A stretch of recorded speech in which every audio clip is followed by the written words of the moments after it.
London-based journalist Jon Offei-Ansah is the founder and publisher of Africa Briefing, a Pan-African news magazine that's based in London. He joins us now via Zoom. Thanks so much indeed for joining us. Welcome to the programme.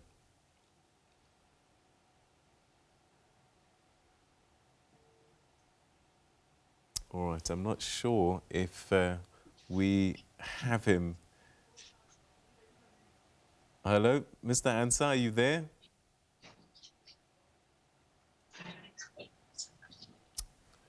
Hello, Mr. Ansah, can you hear me? Yes, I can hear you now. Thank you so much indeed for joining us. Perhaps let me start with you, your thoughts and your personal reflections on hearing of the passing of Queen Elizabeth II.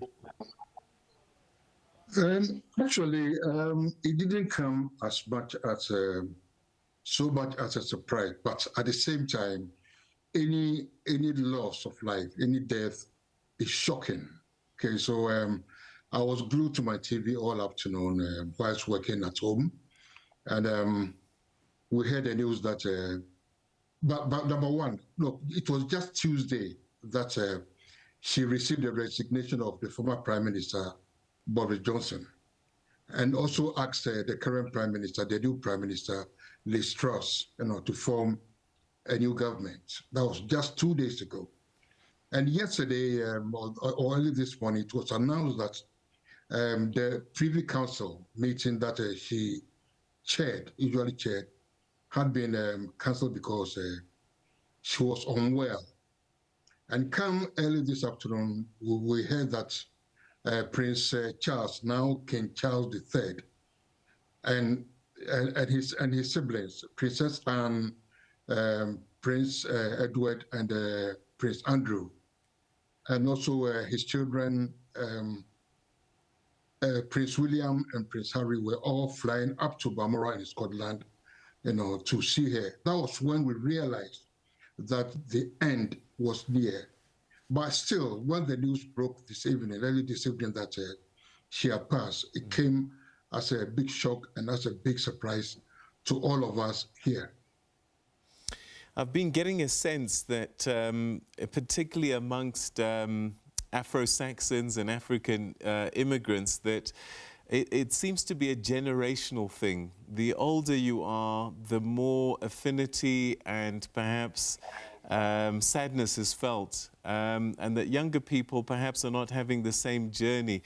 Is that the observation that you've made as well? Yes, actually, the Queen, I was born 2 years, without trying to give my age away, I was born 2 years after after her coronation in 1952. And look, we all know the Queen. The Queen, I'm a Ghanaian, I come from Ghana, and the Queen, had been in Ghana twice. Right now, it's now trending on parts of social media when the affair dancing with the late President Kwame Nkrumah during her first visit to Ghana in 1961.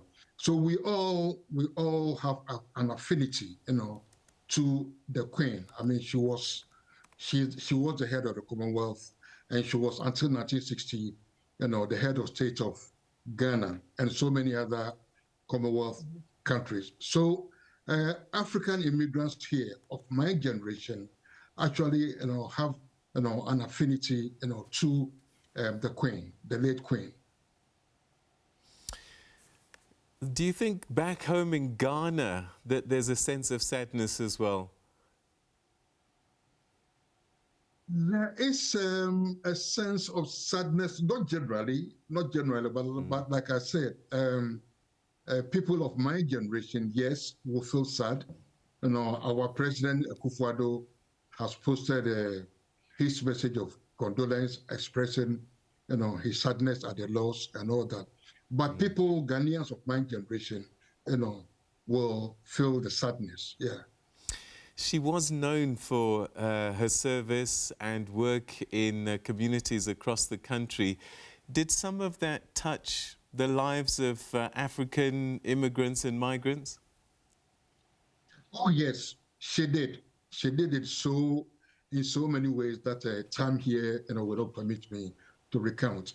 Apart from those Africans that she honored on their birthday list, on their New Year's Day list, awarded some OBEs, awarded some CBEs for their services to community and other, fields of endeavor. Yes, so she did touch a lot of African immigrants in this country.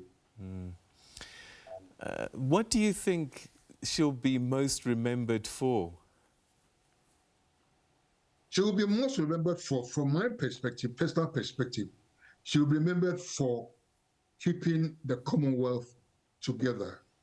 Okay, even look, the late Robert Mugabe, who at a certain stage in his presidency, sort of had expressed his disdain for UK, respected and loved, the Queen. Okay, and it cuts across, throughout. Though Barbados, the Commonwealth, the country of Barbados in the Caribbean recently became a republic, and Jamaica is also, making moves to become a republic. The Queen is still loved, so she kept the Commonwealth, the 52 or 54 country Commonwealth together. And in this country, she was a symbol, a symbol of Britain, of the United Kingdom. Look, a lot of tourists, came or still come to Britain just to have a glimpse of the Queen. I mean, today, for example, there should have been the trooping of the colour at the Buckingham Palace, which was cancelled because of her demise, right? People pay tickets, travel from all over Europe, from America, elsewhere, to view that trooping the colour. Look, sometimes, in my language, say, look, I didn't come here, we say to us, I didn't come here to view Buckingham Palace. I came here to make money. So that, is symbolic, right, of the role of her importance, right, to the UK, to England, to UK as a whole. What do you expect to see in the coming days in the United Kingdom? There's going to be, there's a great set of laws. I haven't been out of my house since the announcement, but I can tell that there's been a great sense of law. My son went out and she saw the activity, the sober mood of the people, in central London and all that. And even then, some businesses are going to close. Just before I came on air, about a few hours before I came on air with you, I was watching the Europa League between Manchester United and Real Sociedad. The match did not start, at the scheduled time, okay? And there was no analysis, halftime analysis. There was no post-match analysis, no interviews of the respective managers of the teams. So that tells you, and they even talk of that tomorrow, the matches of the English Football League have been cancelled.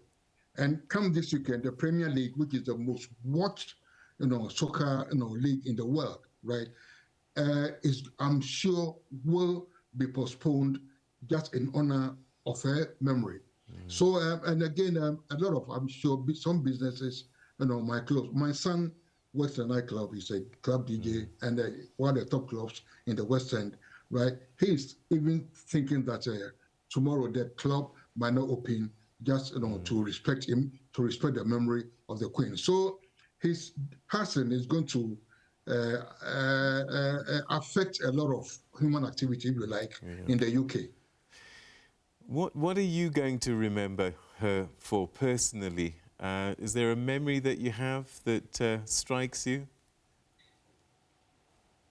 I couldn't give any specific memory, but look, we all I've seen her as close quarters as a journalist and all, and look, she's a good example of how a matriarch, forget the Queen, but she was a matriarch of the family, of the royal family. I mean, they've been through turbulent times. I remember when Princess Diana died in 1997, right? Was it 25 years ago? I mean, there was a huge outcry against the reform. At that time, they were in Bamora, where she was today, in Bamora, and they did not come down to London immediately after the death of Diana. And there was a huge, massive public outcry against them. And a lot of people thought that was the beginning of the end of the British monarchy.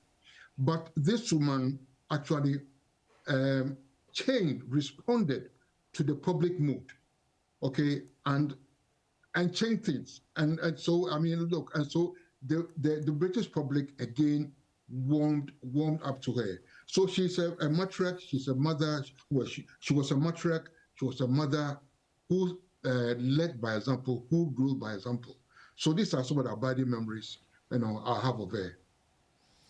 Jon Offei-Ansah, thank you so much indeed for joining us and sharing your thoughts and giving us some insights on this day. Thank you so much. Thanks for having me. All right, that's a British journalist there who's lived in the United Kingdom for many, many years. He said that he was born 2 years after her coronation, so his entire life has known only Queen Elizabeth II as his monarch, and as he says, sharing also thoughts that we've seen others relate, that perhaps there's a generational sentiment that's playing out where the older immigrants and children of immigrants perhaps a bit more affinity towards the Queen, and younger ones perhaps a little bit more ambivalent. Just to give you an idea of the traditions and the ceremonies that take place, everything has so much history, particularly around things like this, the passing of a monarch.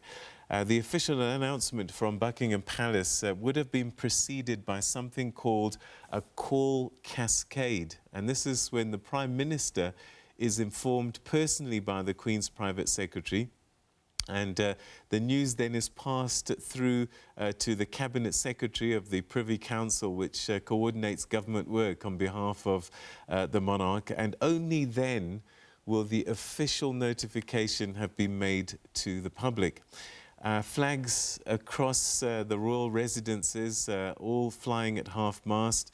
Whitehall and other government buildings also lowered at half-mast, with the royal family's website changed to black holding page with a short statement announcing the Queen's death.